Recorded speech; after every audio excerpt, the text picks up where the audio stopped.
When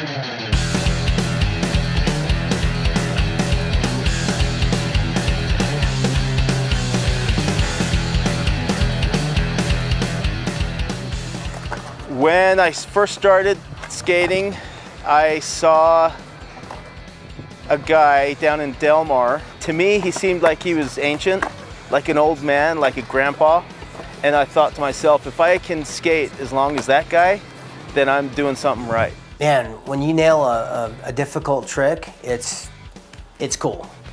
Total feeling of accomplishment. It's almost like freedom, especially like every once in a while when I still pull a frontside air. That's so cool. Just that little feeling of floating is awesome. It was a challenge. It was a challenge. I wanted to conquer it, and I felt like it was conquering me. Smooth. That's the feeling I would describe on a skateboard, just smooth. You almost feel like this huge bear hug. It's like, oh man, it's like, wow, these guys are my brothers. Whenever I make a new friend, it's like, man, I want to be a part of this group, you know? This is really cool. It's like, you know, everyone just claps and cheers regardless if you land or not land. It's like I got two families, you know? I got one here, and then it's like, okay, I gotta go to the family reunion over at Lehigh. The first board I ever had was a metal roller skate cut in half and then attached to a piece of wood, but it was just a junk piece of wood that we found. I believe we saw it on a movie. I don't even remember the name of the movie, but they had taken a roller skate cutter in half and kind of made like a soapbox scooter out of it. And so I thought, why have the scooter when you just ride the board? My first deck that I ever had was a Sims flagship, a British flag on the bottom. And because my mother is from England, I kind of had that feel like I had a tie to England. So when I saw that board in the skate shop, I bought it. My first board was a little plastic thing with a double kick tail, some power paw wheels, baby, and some Chicago trucks, loose bearings. Pretty interesting board, about 26 inches long, probably. The worst injury I had was I shattered my elbow in 9 places. I was doing a rock and roll, and I had just a quick session. I didn't have time to really warm up and get used to the ramp for the day. And I tried to come around, my wheels just didn't catch, and I slammed right down. That was about 11 feet up, slammed onto my elbow sideways, and it just shattered everything. My first run was okay. My second run is where I shattered my wrist. I dropped in the entrance. I hit that corner air, and I hit it in the wrong place, but I was bound and determined to make it. So I did an early release. My back truck, the wheels hit coping. Everybody thought I was dead. You could hear the crowd go, oh! Somehow the wheels bounced off. I pull it out, but I have 0 speed. Now the trick I was going to do up on that wall exiting the square, I had no speed for. So I'm looking for a trick to pull off. And I said, well, there's that hip. I think I can do a backside rock and roll on that hip. I go up, I throw a rock and roll. I lean to throw it in backside. My board shoots in the round. I fall in the square. 15 feet down, I land on my wrist like this and just completely shattered it. I got up, I picked up my board, and I tried to continue my run. Stacy Peralta and Don Hoffman both grabbed me and said, you're done. So a day in the life of a skateboarder in the 70s was pretty interesting. We'd get up and, you know, no cell phones, so we'd call people the old-fashioned way on landlines, and we'd round up whoever we could round up and skate whatever we could skate. I was chased by the police on several occasions, empty swimming pools, motels, whatever. Never caught. Skateboarding between back then and now has changed drastically. Back then we had very few skate parks. We skateboarded in pools, backyard ramps, bowls, whatever we could make ourselves. Now every neighborhood has a park. So some of the art of skateboarding has died out, like pool skateboarding and things like that, but it's making a comeback, so it's definitely changed though. When you were a skater back then, you were kind of a freak. People made fun of you, they called you names, I didn't care, but they still did. And I didn't care, I still loved it, I still went. The town we lived in South Jordan was racist at the time, so like not only did we have a target on our back because we were colored kids, but also we were skateboarders, and so we started this skateboard gang in about '87, and we called it the Scorpions. It's like, oh, it's good. Okay, we need this. We need some empowerment. In Utah, the skate community has been very accepting, and I mean, we always cheer each other on. Somebody's starting the very first day, and we're out there cheering them on. We've had that from the very beginning. The scene back in the 80s, when I really started skating hard, we built a ramp in our backyard, and whenever you have a ramp, you basically collect a whole group of people, and that's their local spot. So we always had a good local crew, maybe about 8 to 10 guys all the time, and we all knew each other. We all hung out with each other. We did everything together. When we weren't skating the ramp, we'd go find other places to skate. Pretty much, if you skated back in the 80s, you knew everybody. Are you leaving? Sorry. Hey, thanks for make a guest appearance here. So, this is my friend Ben, and he's probably half my age. How old are you? 21. 21. More than half my age. Yeah? Yeah? Yeah, I think so. And I'm always stoked when he's here and I show up and I see him skating, just because he keeps me going and he makes me skate better and harder. So I'm kind of bummed that he's leaving right now, because I was thinking this was going to be an all-day Saturday skate session. If I could go for another 3 hours, I would.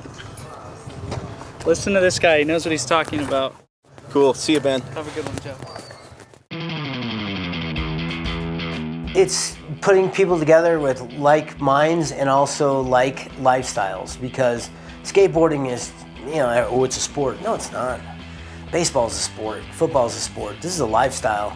Skateboarding, as far as solidifying anything, it's a subculture. It's absolutely a subculture. They've got their own music, their own dress, hairstyles, everything, the way they talk. Most skateboarders know what you're talking about. When you talk about old skaters, past, present skaters, if you're in that small community, you're part of that little brotherhood. It's just helped me stay alive. Like it's helped me get over addictions. It's saved my life, and it just helped me enjoy life more. I have a very addictive personality, and I need something to keep me high. I didn't get into alcohol till after I shattered my wrist.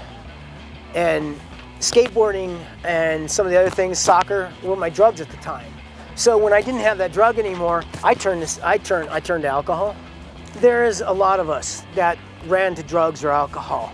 All I know is that I've been a dry drunk for 27 years. Actually, next month will make 27 years exactly. But we all sit there and, we talk about it. If somebody were to tell me that I was too old to skate, I would tell them, let's meet at the bowl. Let's skate it out. I can do some things that they can't do. I'm sure they can do some stuff that I can't do. It's all about having fun and having a good attitude and staying healthy, and I'm not too old to skate. I'm gonna skate until I'm 75. Most of my friends are either just about to turn 50 or 50, and they're still skating. Your heart determines your age, in my opinion. I mean, a lot of us get bad knees, bad backs, bad just about everything, and it limits our ability in what we can do, but I still skate. Maybe you should leave me alone. That's what I would say. If somebody said that to me, I would say, just leave, do your thing, I'll do my thing. You do eventually have to grow up somewhat, but you don't have to grow up all the way. I mean, if you want to play music and that's your outlet, if you want to skateboard and that's your outlet, do it. Like do what you want to do, but also be responsible at the same time too. Like if you have responsibilities, stuff, it's good. But like if that's your outlet, do it. Like don't stop doing it. I mean, like I'm 37. I've been doing it since '84. It's like doing it since I was 5 years old, and I've had people like, oh, it's like you too old. Are you gonna quit? It's like, nah. But thanks for asking, though. I think skateboarding has given me street credibility, at least in my kids' eyes. I mean, I often hear them say, "No way, your dad skates." They relate a little bit more to me. I think something that's always been present with skateboarding is people's misunderstanding of skateboarding. I think there's even when we schedule, when we're trying to build a skate park, there's people who think that as soon as there's a skate park here, there's all of a sudden going to be gangs and drugs and all that kind of stuff, and it just kind of, there's still the stereotype that's always been there with skateboarding. It has gotten a lot better over the years just because we see a lot more on TV, X Games and stuff like that, and so I think people start to realize that there's a respect for the people who are flying through the air and doing hard things. So they realize that it's not just the dirt bags of the world and the gangbangers trying to cause problems. It's people who actually love what they do and love the challenge and succeed at it. It's not for criminals. I've seen skateboarding change people's lives. Personally, I probably would have ended up in jail if I wasn't skateboarding. Yeah, there's some rough people. I'm a rough person.